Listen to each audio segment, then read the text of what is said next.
boobs não esperam por vir.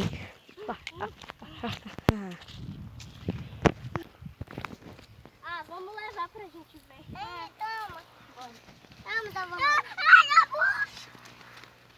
Que bruxa, menino? A bruxa com o cabelo de roupa de... Bruxa não tô vendo, é uma bruxa.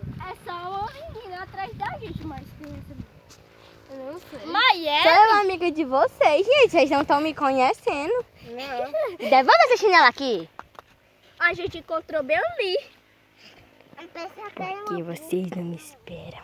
Vamos lá, amiga. Deixa eu perder tempo. Calma, eu tenho que pegar isso. Vai que eu me perdo no caminho. Pau. Pra se salvar? Até parece. Ainda que... Parece que eu tô assistindo uma coisa boa. Já vou empurrar toda pra cortar.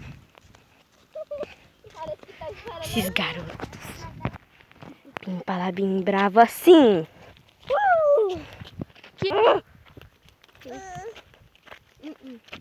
A bruxa. Sai do meio! Esses meninos estão loucos. Né? Eles não esperam por Ai, eu mim. tô cansada. É sério. Esperem pela gente, garotos. Vocês não vão deixar a gente pra trás, né? Verdade. Eles não esperam por nada.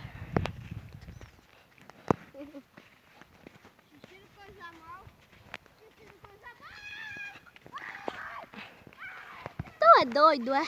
Esses garotos não esperam. Parados! Eles não me escutam. Vou ter que fazer meu plano com vocês duas mesmo. Se instalar, Blim. Essa criancinha raivinha assim. Ah. Calma, Laura. Fica em pé. Vamos andar, garotinha pequenininha. Ninguém é obrigada a estar te sustentando. O seu nome não é mais Valentina, agora é Valentona. O seu nome não é mais Rebeca, é Rebecona. Tchau. E eu sou a bruxa que ninguém aguenta. E vocês vão servir eu. E se tentarem fugir, meus capangas vão transformar vocês em bruxas também.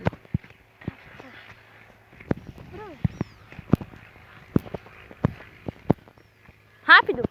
Eu vou caminhar rápido com as minhas pernas. Essa criança também tá caminhando mais rápido. Criança não, criançona. Acharam que sua amiguinha ia salvar vocês? Eu já transformei ela há muito tempo. Por que você fez isso? Ela está transformada em óculos. Seu amigo está usando ela.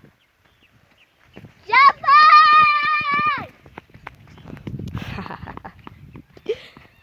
Essas não esperam por vir.